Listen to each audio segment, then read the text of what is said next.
Nous sommes ravis de vous accueillir aujourd'hui pour examiner le cycle de vie du chameau de Bactriane dans le désert, ainsi que sa production laitière, la plus élevée au monde.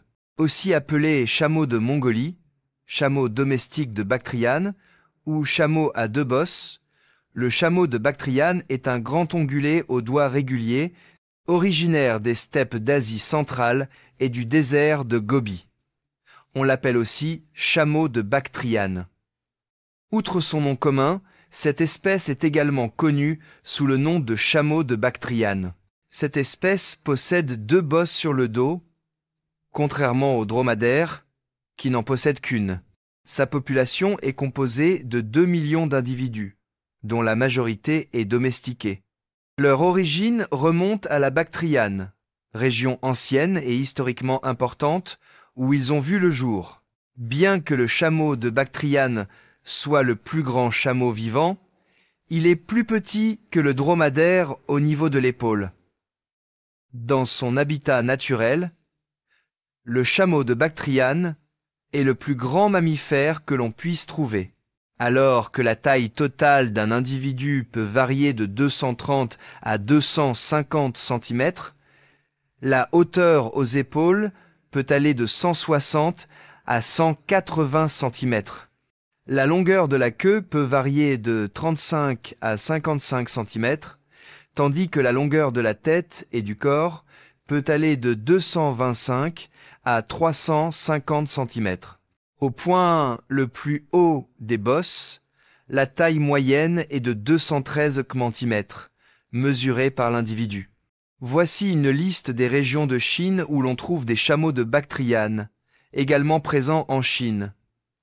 La région autonome ouïghour du Xinjiang se distingue comme la première du genre.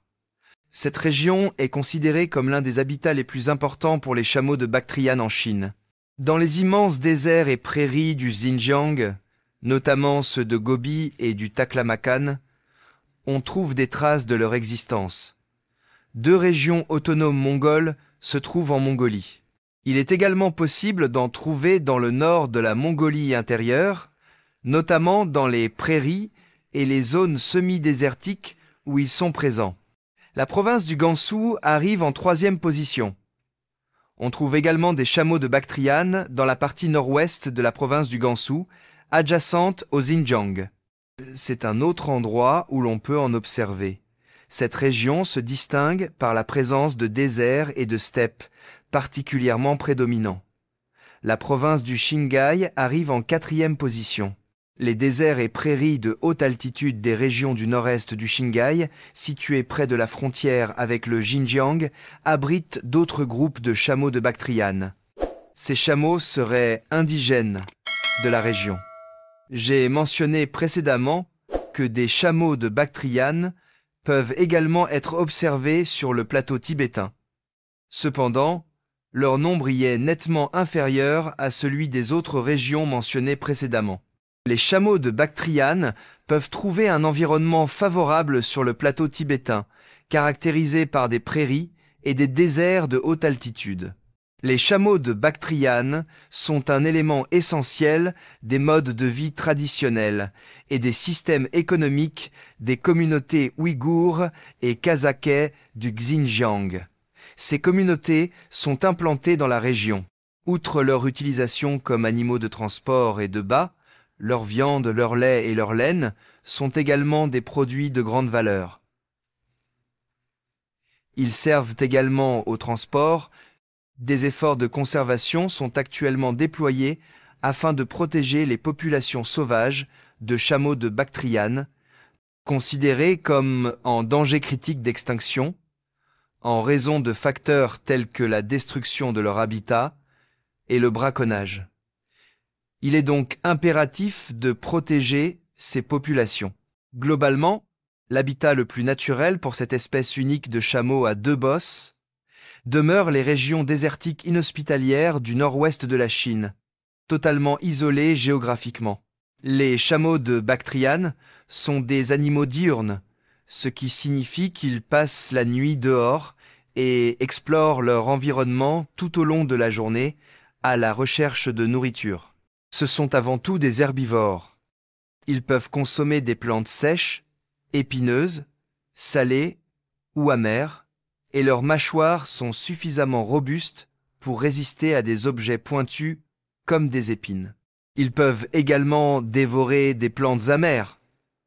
Fait intéressant, ils peuvent consommer pratiquement n'importe quelle plante. Il leur arrive d'ingérer des carcasses lorsqu'ils n'ont pas accès à d'autres sources de nourriture. Ils peuvent le faire en grignotant des os, de la peau ou diverses viandes. Dans des conditions plus difficiles, ils peuvent consommer tout ce qui leur tombe sous la main, notamment des cordes, des sandales et même des tentes de divers types. Il leur arrive également de consommer d'autres aliments. Ils peuvent prospérer dans des zones à flore restreinte, car ils peuvent ingérer une grande variété d'aliments. Lorsqu'un aliment est consommé pour la première fois, il n'est pas entièrement mâché, même s'il a été avalé. Une fois partiellement mâché, ce qu'on appelle souvent le ruminage, il est envoyé dans l'estomac, où il est ensuite remonté pour être mâché davantage avant d'être consommé. Les chameaux de Bactriane font partie d'un groupe relativement rare d'animaux qui ingèrent régulièrement de la neige pour satisfaire leurs besoins en eau. Ce groupe est peu nombreux. La neige et la glace étant les principales sources d'eau pendant les mois d'hiver, il est possible que les animaux vivant au-dessus de la limite des neiges enneigées soient contraints de le faire. De ce fait, ils peuvent établir un territoire bien plus vaste. La chaleur latente de la neige et de la glace étant nettement supérieure à la capacité thermique de l'eau, les animaux sont contraints de n'en consommer que de relativement petites quantités à la fois. Cela s'explique par la capacité de rétention de chaleur bien supérieure de l'eau. Le poids corporel d'un individu peut varier de 300 à 1000 kg, les mâles pesant environ 600 kg et les femelles environ 480 kg. La masse corporelle moyenne d'un humain est d'environ 300 kg. La couleur de son long pelage laineux varie du brun foncé au beige sable, selon l'individu. Il est possible de découvrir une crinière et une barbe de longs poils sur le cou et la gorge, dont les poils peuvent atteindre 25 cm de long. Le pelage hirsute mue assez rapidement en hiver, une grande partie tombant d'un coup, donnant l'impression d'une tonte aléatoire. En effet, le pelage hirsute est un type de pelage grossier. Certains individus pensent que les deux bosses situées sur le dos sont composées d'eau, alors qu'en réalité, elles sont constituées de graisse. Les camélidés se distinguent par leur longueur, leur forme triangulaire et leurs lèvres supérieures fendues, caractéristiques des camélidés. La face d'un camélidé est caractérisée par sa longueur. Lors des fréquentes tempêtes de sable qui frappent son environnement naturel, ses longs cils, associés à ses narines étanches, lui permettent de se protéger de la poussière. Pour lui permettre de marcher sur le sable, ses deux larges doigts possèdent des semelles indépendantes, non divisées, et peuvent s'étaler largement. Cette adaptation facilite la marche sur le sable. Il est normal, pour un animal vivant dans des environnements difficiles, que ses pieds soient particulièrement résistants grâce à cette caractéristique. L'environnement naturel de cette espèce de chameau se caractérise par sa capacité à migrer. Son habitat englobe des environnements très variés, tels que des massifs montagneux rocheux, des steppes plates, des déserts arides, dont le désert de Gobi, des plaines rocailleuses et des dunes de sable. Outre les températures exceptionnellement élevées, les conditions y sont très difficiles, la flore et les sources d'eau sont limitées et les conditions sont très difficiles. Tout au long de l'année, le pelage du chameau de Bactriane peut supporter des températures allant de moins 30 degrés Celsius en hiver à moins 50 degrés Celsius en été. Il existe un lien entre la disponibilité de l'eau et la dispersion géographique des chameaux à travers le monde. Après la pluie, de grands groupes de chameaux ont tendance à se rassembler le long des rivières ou au pied des montagnes, où ils peuvent s'abreuver aux sources en été et sous forme de neige en hiver. L'eau est ainsi présente dans ces deux régions. Le chameau de Bactriane est non seulement le plus grand chameau du monde, mais aussi le plus grand chameau existant actuellement. Outre son statut de plus grand chameau du monde, il est aussi le plus grand chameau ayant jamais existé. Il détient la distinction d'être le plus grand chameau existant actuellement, en plus d'être le plus grand chameau du monde. L'une des qualités les plus étonnantes des chameaux de Bactriane est leur capacité à supporter des températures allant du froid glacial à la chaleur torride. Ils sont capables de supporter des températures extrêmement élevées. Cependant, lorsqu'ils ont accès à de l'eau, ils peuvent consommer jusqu'à 57 litres d'eau d'un coup. C'est la quantité maximale d'eau qu'ils sont prêts à consommer. Ils sont capables de survivre des mois sans boire, ce qui représente une capacité incroyable. Lorsque les bosses sont suffisamment nourries, elles sont pleines et se tiennent debout. En revanche, lorsque les ressources sont épuisées, les bosses rétrécissent et penchent sur le côté. Lorsqu'ils se déplacent à une vitesse supérieure à celle de la marche, ils avancent en avançant, les deux jambes du même côté. Cela leur permet d'aller plus vite sur la distance. À l'inverse, le trot se caractérise par l'utilisation de diagonales alternées, une technique utilisée par la grande majorité des quadrupèdes. Bien que des vitesses atteignant 65 km/h, 40 miles par heure, aient été observées, il est assez rare qu'ils se déplacent à une telle vitesse. Les races de chameaux de Bactriane sont également réputées pour leurs exceptionnelles capacités de nage. Bien que l'odorat ne soit pas aussi développé que la vue, celle-ci est particulièrement performante. Bien que les chameaux de Bactriane puissent vivre jusqu'à 50 ans, l'espérance de vie moyenne d'un chameau de Bactriane en captivité se situe entre 20 et 40 ans. Dans certaines régions de Chine, notamment dans la région du Xinjiang, se déroule une compétition appelée « course de chameaux de Bactriane ». Cette course existe depuis très longtemps. Le chameau de Bactriane est une espèce de chameau qui se distingue par ses deux bosses. Il est particulièrement adapté aux environnements secs et rigoureux d'Asie centrale. Outre son caractère culturel, la course de chameau est aussi une démonstration de la puissance, de la vitesse et de l'agilité du chameau de Bactriane et de la race à laquelle il appartient. Pendant toute la durée de la compétition, les cavaliers montent sur les chameaux et leur indiquent un chemin à suivre. Ce chemin couvre souvent de longues distances et traverse des terrains sablonneux ou rocailleux. Chez les Ouïghours et d'autres minorités ethniques du nord-ouest de la Chine, ces courses constituent une composante essentielle de l'héritage culturel et des coutumes qu'elles ont préservées. C'est notamment grâce à elles que l'importance du chameau de Bactriane dans l'histoire, l'économie et la vie quotidienne de la région est mise en lumière. La plupart du temps, ces courses ont lieu chaque année dans le cadre de célébrations culturelles ou d'autres événements marquants de la communauté. Afin d'observer les chameliers expérimentés et de profiter de l'atmosphère agréable qui règne autour d'eux, les habitants des villes environnantes attirent des visiteurs. Cette espèce robuste joue un rôle essentiel dans l'histoire et l'identité de la Bactriane, et la course de chameaux de Bactriane est considérée comme une expérience culturelle unique et fascinante, car elle met en lumière les caractéristiques propres à cette population animale. Depuis la nuit des temps, le lait est un élément essentiel de l'alimentation et une source de revenus pour les populations d'Asie centrale, notamment certaines régions de Chine. Le chameau de Bactriane est réputé pour sa remarquable capacité à donner du lait, ce qui explique la consommation généralisée de sa viande.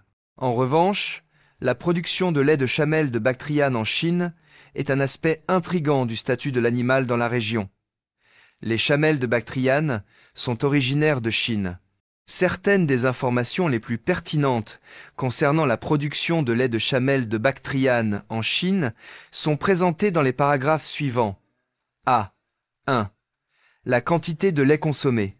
En Chine, les chamelles de Bactriane produisent entre 3 et 7 litres de lait par jour pendant leur cycle de lactation, qui dure généralement entre 6 et 9 mois. Deuxièmement, la composition du lait. On estime que le lait de chamelle de Bactriane contient une plus grande quantité de protéines, de vitamines et de minéraux que le lait de vache. C'est ce que l'on considère lorsqu'on compare les deux types de lait. La teneur en vitamine C, en fer et en acides gras insaturés de cet aliment est nettement supérieure à celle des autres aliments. 3. L'utilisation traditionnelle. Dans le nord-ouest de la Chine, les tribus pastorales, comme celles des ethnies mongoles et ouïghours, ont toujours inclus le lait de chamelle comme élément essentiel de leur alimentation. C'est le cas depuis très longtemps. Il peut être consommé sous différentes formes, frais, fermenté ou transformé en d'autres produits laitiers. Toutes ces formes sont acceptables. La quatrième option consiste à se lancer dans la production commerciale. Au fil du temps, la production de lait de chamelle de Bactriane a suscité un intérêt commercial croissant en Chine. Cet intérêt s'est manifesté au cours des dernières années. En réponse à la demande croissante de produits laitiers alternatifs plus riches en nutriments, plusieurs fermes et entreprises laitières ont commencé à produire et à commercialiser des produits à base de lait de chamelle. Un cinquième défi se pose. La production réussie de lait de chamelle de Bactriane nécessite de relever plusieurs défis. Parmi ces défis, on compte la nécessité de connaissances et d'infrastructures spécialisées, ainsi qu'un rendement laitier relativement inférieur à celui des autres animaux laitiers. Des améliorations sont actuellement apportées aux pratiques d'élevage et agricoles afin d'accroître les rendements. De manière générale, la production de lait de chamelle de Bactriane demeure un élément essentiel du paysage culturel et économique de certaines régions de Chine. De plus, il est possible que cette activité continue de se développer et de se commercialiser davantage à l'avenir. Parmi les facteurs expliquant les différences majeures entre les deux types de lait de chamelle figurent l'environnement, les habitudes alimentaires des chamelles et les races de chamelles utilisées dans la production du lait de chamelle chinois et du lait de chamelle des Émirats arabes unis. 1. C'est la météo. Le climat a un impact considérable sur la production de lait de chamelle et sur les composants qui entrent dans sa fabrication. Le lait produit par les chamelles chinoises provient de chamelles élevées dans les régions arides et froides de Chine, comme la Mongolie intérieure. Ces chamelles sont à l'origine du lait produit par les chamelles chinoises. Les Émirats arabes unis, quant à eux, sont réputés pour leur lait de chamelle, produit principalement à partir de chamelles vivant dans les régions arides et rudes du pays. Les races de chamelles occupent la deuxième place. De plus, il existe des différences entre les deux régions concernant les races de chamelles utilisées pour la production de lait. En Chine, les chameaux de Bactriane, facilement identifiables à leurs deux bosses, sont principalement élevés pour la production de lait. Aux Émirats arabes unis, l'élevage de dromadaires, qui se distingue par la présence d'une seule bosse, est plus courant. 3. Apport nutritionnel. Il est concevable que la nourriture consommée par les chamelles influence significativement la composition et la saveur du lait qu'elles produisent. Il est probable que les saveurs et la valeur nutritionnelle du lait de chamelle chinois soient influencées par le fait que les chamelles qui le produisent ingèrent principalement de l'herbe comme source d'alimentation. En effet, les prairies constituent leur principale source de nutrition. Aux Émirats arabes unis, l'alimentation des chamelles consiste généralement en une combinaison de pâturage naturel et d'aliments complémentaires, pouvant inclure des dattes, des céréales et de l'herbe. Cette combinaison d'alimentation permet aux chamelles de bénéficier des nutriments dont elles ont besoin. Quatrièmement, l'acte de transformation est important. La Chine et les Émirats arabes unis peuvent également utiliser des procédés de transformation différents pour la production de leur lait de chamelle. Cela est possible. De légères variations de saveur et de texture peuvent survenir suite à l'utilisation de diverses techniques de pasteurisation ou à l'incorporation d'arômes. Cependant, ces changements ne sont pas garantis. 5. Choix des consommateurs. Il est possible que la demande de lait de chamel en Chine et aux Émirats arabes unis soit différente en raison des différences culturelles entre les deux pays et des préférences diverses des consommateurs. Les Émirats arabes unis, EA, accordent une grande importance au lait de chamel, car il jouit d'une importance traditionnelle de longue date et est couramment consommé dans l'alimentation de la population. La consommation de lait de chamel est répandue chez certains groupes démographiques en Chine, notamment chez les personnes recherchant une alternative au lait de vache. Le lait de chamel est un produit relativement nouveau, récemment introduit sur le marché chinois. Les variations de saveur, de composition et de qualité peuvent varier d'un endroit à l'autre en raison de la race de chamel utilisée dans chaque région, ainsi que de la diversité des élevages et des méthodes de production. Il est essentiel d'en tenir compte, car ces différences peuvent varier d'un cas à l'autre.